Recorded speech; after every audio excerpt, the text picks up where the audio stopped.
good evening, this is Hound Dog Steve, wishing you a very pleasant evening and welcome back to my channel.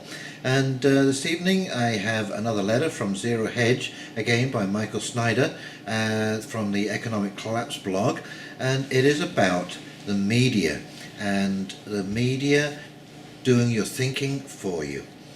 And this is such a serious problem because the media is now controlled by such a narrow group of corporations that they really can direct society in many different ways. Just as Google can direct your searches online and omit certain searches, like they do for China and other countries, other communist countries that do not allow full searches to take place. And of course, because this is all done behind the scenes, you're never really quite sure what they are omitting from the story, and that is usually the way that they pull the wool over your eyes, is by omission.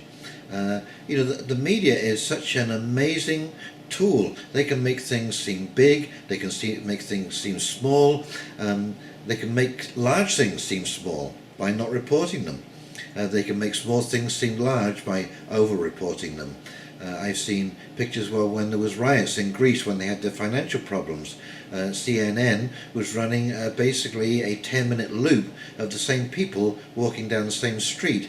But if you didn't sit and watch it for longer than 10 minutes, you would think that it was continuous riots all over Greece.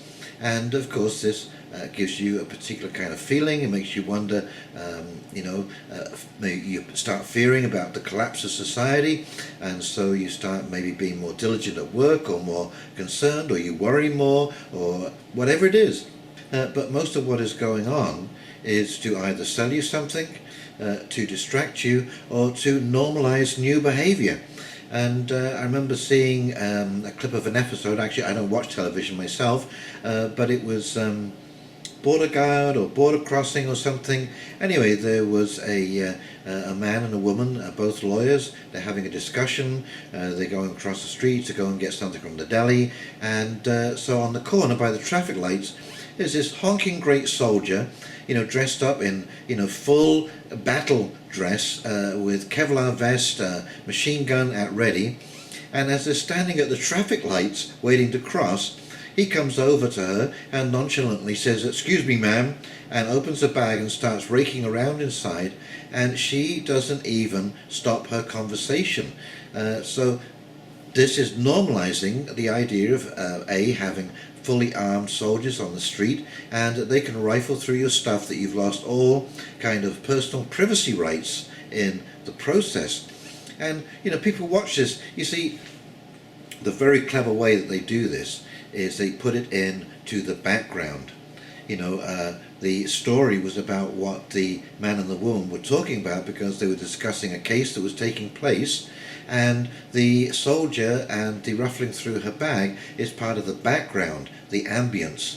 Okay, so because you're paying attention to the story, the ambience is going in to the side of your head as a sort of subconscious, you're just taking it in as part of the scenery. And so in many ways, this Michael Snyder refers to The Matrix, the movie The Matrix, and if you haven't seen it, please do watch at least the first movie. It is absolutely brilliant, because it is how the veil is lifted in front of us so that we never go beyond, or too far beyond where we are. And we think that getting up, going to work 9 to 5 and coming home, chowing down, watching some TV, going to bed and getting up and rinse and repeat is completely normal behavior. And of course, thankfully, the internet has broken that trend. Anyway, let's go over to this story, and I'll come back. We'll do a quick wrap up. Okie dokie, here we go. And from Zero Hedge, what you think is controlled by what you watch, and what you watch is controlled by the elite. This is authored by Michael Snyder via the Economic Collapse blog. Why do you believe what you believe? Some people have a really solid answer to that question, but much of the population never thinks much about deeper questions such as this. In fact, for most Americans, it is simply easier to let others do the thinking for them. Today, most of us spend multiple hours each day absorbing information through a screen. And most of the content that is fed to us through our televisions, phones, tablets and computers is controlled by the elite. And if you allow anyone to feed information into your mind for several hours every day, it's going to have a dramatic impact on how you view the world. Here we are, great film, The Matrix. When I was younger, one of my favourite movies was The Matrix, and I think that it is a really good metaphor for what is going on in our society today. In the film, nearly the entire human population was plugged into a system which continuously fed a computer-generated reality into their minds that wasn't real at all. Later on, I eventually came to realize that we are willingly doing the same thing to ourselves. Our personal interactions with one another are extremely limited, but we willingly plug into the enormous matrix of news, information and entertainment that the elite have constructed for many hours each day. According to the numbers that were released earlier this year, the average American spends more than 3 hours watching television and more than 3 hours on mobile devices every single day. It's official. This year marks the first time that Americans will spend more time staring down at their phones and tablets than they will watching television.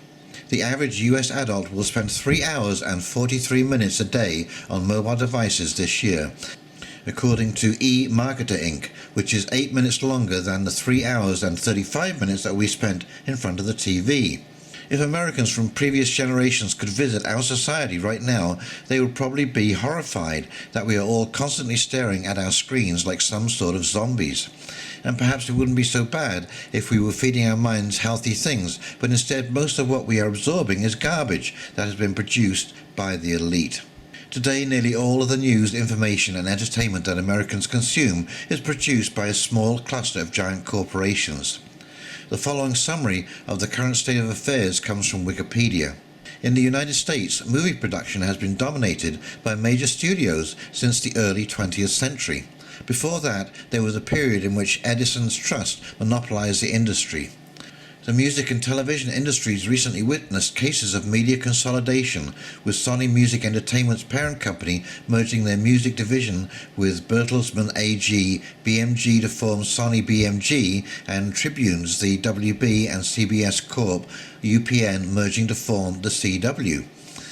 In the case of Sony BMG, there existed a Big Five, now Big Four, of major record companies, while the CW's creation was an attempt to consolidate ratings that stand up to the Big Four of American network terrestrial television. This despite the fact that CW's was in fact partially owned by one of the Big Four in CBS.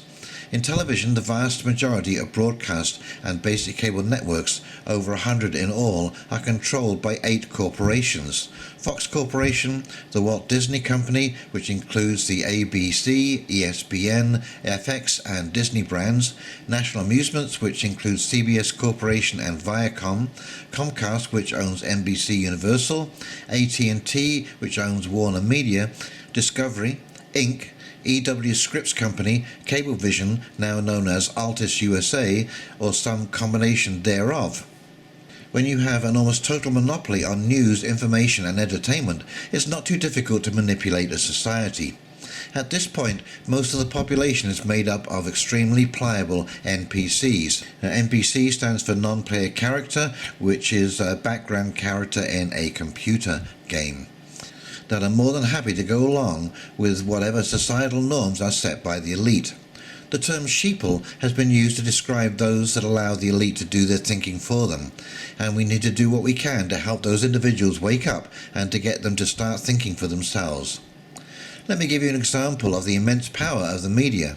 One recent survey found that those that watch Fox tend to think that the US economy is in great shape, whilst those who watch MSNBC tend to be quite pessimistic about the economy. American voters face the same set of economic facts, from low unemployment to the risks from a trade war, but the survey's index of overall sentiment at 108, just above the 100 line that separates positive from negative impressions of the economic outlook, masked the huge divide between those who approve of Trump, whose views measured a far rosier 136, than those who disapprove of the president with a reading of 88. The results, weighted by factors like age, race and sex to be nationally representative, were similarly skewed based on media consumption. Viewers of conservative-leaning Fox News registered 139 for current sentiment about the economy. Viewers of MSNBC, an outlet often critical of Trump, registered 89. Readers of the New York Times sat in the middle at 107, near those who get their news from Facebook, 110, and Twitter, 112. But the truth is somewhere in between. We haven't officially had a recession in recent years, but the US economy has definitely not been booming either. In fact, we haven't had a full year of 3% GDP growth since the middle of the Bush administration. That is the longest stretch of slow growth in American history by a very wide margin, and now it appears that the next recession is rapidly approaching. And without a doubt, tens of millions of American families are deeply struggling right now. As I noted yesterday, 50% of all American workers make less than $33,000 a year. And a survey was just released found that 70% of Americans have cried about money. Pass along the tissues because Americans aren't afraid of letting tears roll when it comes to finances. 7 in 10 Americans said they have cried about money in their lifetimes, according to a recent online survey of 1,004 Americans by CompareCards.com. Many cited worries over their job or making ends meet. And household debt, which peaked at $13.86 trillion in the second quarter, weighed the heaviest on Americans. Almost a third admitted to crying over this looming concern, according to the survey. One of the reasons why my articles upset so many people is because they just don't follow the herd. In this day and age, it is absolutely imperative that we all learn to think for ourselves, because if you don't actively take control, the elite will be more than happy to do your thinking for you. Question everything. Everyone that is feeding you news, information, and entertainment has an agenda, and in most cases it is not a positive agenda. We are in a battle for hearts and minds, and the elite have an overwhelming edge because of the colossal system they have created. But we have the truth on our side, and in the end, the truth shall prevail. So what I'd say in closing is, turn off your television set. Put those devices down and spend a serious amount of time away from your device. Turning off the television was probably the largest thing that I ever did in my life. I don't know what it is about television, whether it is the broadcast frequency or whatever, but it was controlling my life. I did certain things on by the timetable of TV programs that I wanted to watch, and all of those programs, except a few, were interspaced with huge amounts of commercial time. They were pulling my emotions up and down from side to side all night long to try and sell me product, and also to try and sell me on ideas which, when I started researching, that weren't quite as true as they were making them out to be.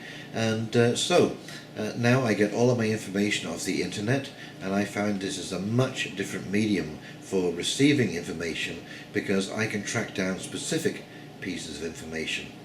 But seriously, turn off your television set, stop watching this junk, stop watching the narrative, and start doing your own research and finding out some of the background behind the stories or what's going on in the world today.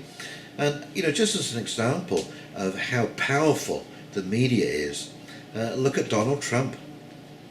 I have never, as an observer, as a political observer, I have never seen such an incredible pylon from every single direction.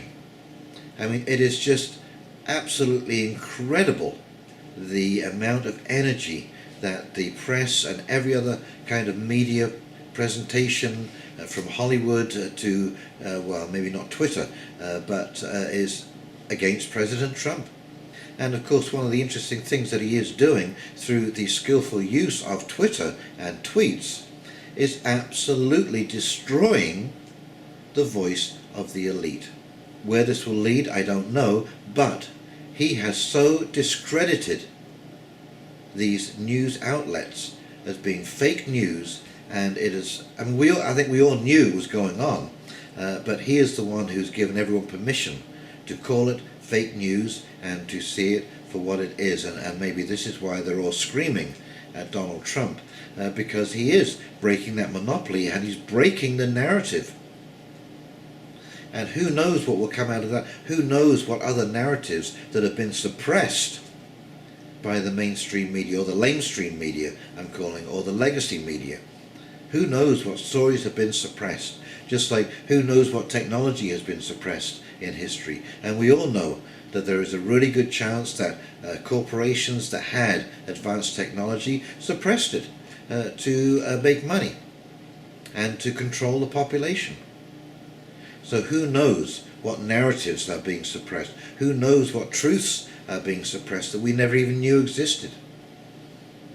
So my friends, please turn off your television sets, start doing research on the internet, and don't trust anything that you hear or see wherever, whether it's on the internet, on the television. Research everything, and you will find that you will start to wake up and become a far more informed person about what is going on around you.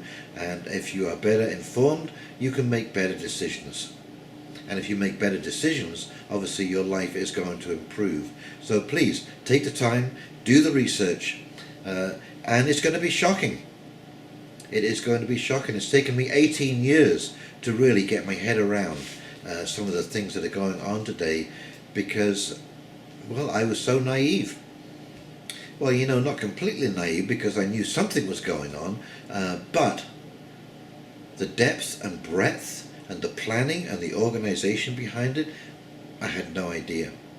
And you have to start reading, just start reading about the Second World War, for example, and look at the amount of planning that went into the operations, and think of the mind that was thinking that. And those minds are still around today, thinking those thoughts of how to bluff and attack and overcome and overwhelm and deceive. Yep, still all there. So please, let the buyer beware. Caveat emptor. Well, if you've enjoyed this video, please like, comment and subscribe below. And in the meantime, this is Hound Dog Steve signing off, wishing you a very pleasant evening, and we'll talk very, very shortly. See you now. Bye.